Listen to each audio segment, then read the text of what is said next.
नमस्कार मित्रों, महाकुंभ का स्नान शुरू हो ही चुका है और मौनी अमावस्या और बसंत पर अमृत स्नान होगा, बड़ा स्नान होगा। यदि आप भी मौनी अमावस्या यानी 29 जनवरी और बसंत पंचमी यानी 3 फरवरी को महाकुंभ में स्नान के लिए जाने की सोच रहे हैं, तो घर से आपको क्या क्या तैयारी कर कर चलनी होगी और क्या सावधानी बरतनी होगी, कैसे जाना होगा, संपूर्ण जानकारी आपके लिए लेकर आए हैं। कितना किलोमीटर आपको वहां पर चलना होगा, क्या साधन आने जाने के लिए चलेंगे, ऑटो रिक्शा चलेगी, रिक्शा चलेगी या नहीं। तो फ्रेंड्स देखिए, महाकुंभ का स्नान 13 जनवरी से शुरू हो चुका है और 26 फरवरी महाशिवरात्रि तक रहेगा। मौनी अमावस्या जो कि 29 जनवरी को है, उस दिन भी बड़ा स्नान है और उस दिन अमृत स्नान भी है, महास्नान है। तो उस दिन यदि आप जाने की सोच रहे हैं या फिर बसंत पंचमी 3 फरवरी को आप जाने की सोच रहे हैं, तो आप पहले ही लेकर चलें कि आपको पैदल बहुत ज़्यादा चलना होगा। पैदल यानी कम से कम 20 किलोमीटर से लेकर 25 किलोमीटर तक आपको घाट पर स्नान के लिए पैदल ही जाना होगा। आपको वहां पर कोई भी साधन नहीं मिलेगा आने जाने के लिए। यदि आप समर्थ हैं और इतना चल सकते हैं, आपके शरीर में इतनी शक्ति है, तभी आप इन बड़े दिनों पर स्नान के लिए जाएं।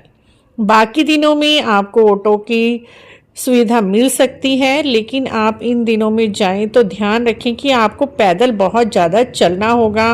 कई घंटे पैदल का रास्ता आपको चलना होगा। उसी के साथ यदि आप किसी सेक्टर से जाकर घाट तक जाते हैं तो ध्यान रखें, पुल पार करके ना जाएं। पाटुनी पुल पर जाएंगे तो आपको बहुत ज़्यादा लंबा रास्ता पड़ेगा और भीड़ को देखते हुए प्रशासन ने भी भूल भुलैया वाला रास्ता बनाया हुआ है, जिसमें जलेबी टाइप रास्ता होता है, घूम घूम कर जाना होता है।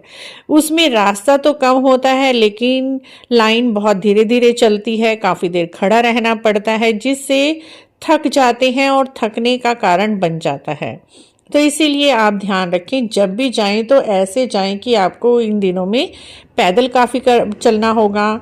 दूसरी बात, यदि आपके बच्चे छोटे हैं, 12 साल से छोटे हैं, तो ऐसे बच्चों को आप मौनी अमावस्या और बसंत पंचमी के महाकुंभ में मत लेकर जाएं।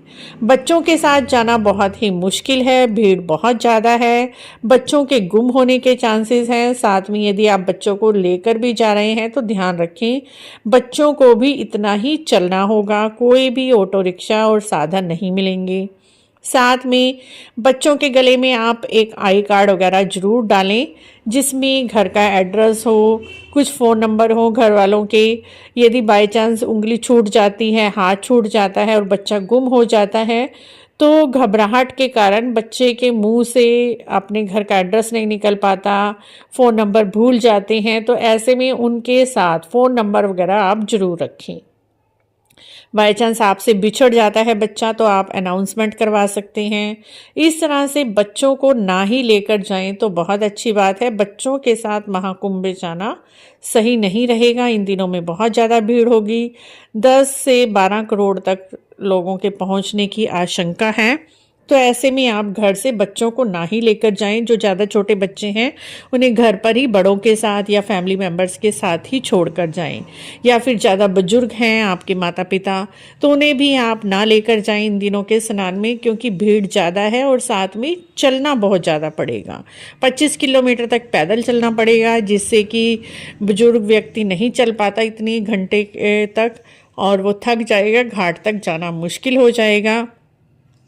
प्रशासन ने इन 2 दिनों में ऑटो भी बंद की हुई हैं, क्योंकि ऑटो में यदि जाएंगे तो पैदल चलने वाले यात्रियों के लिए मुश्किल हो जाएगी। ऑटो काफ़ी जगह लेती है और पैदल चलने वालों को चोट लगने की, गिरने की संभावनाएं ज़्यादा बढ़ जाती हैं।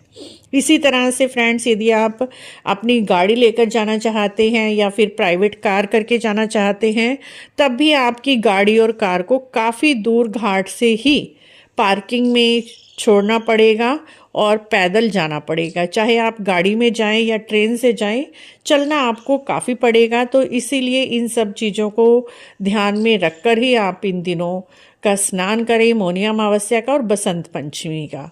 थोड़ी सी सावधानी के साथ ही चलेंगे, तभी आपको महाकुंभ के स्नान में अधिक श्रद्धा और भाव से आप स्नान कर पाएंगे। तो आशा है आपको हमारी आज की छोटी सी जानकारी अच्छी लगी होगी। अच्छी लगी है तो आप हमारे चैनल को इसी तरह की और जानकारी के लिए सब्सक्राइब जरूर कर दीजिएगा। Thank you for watching.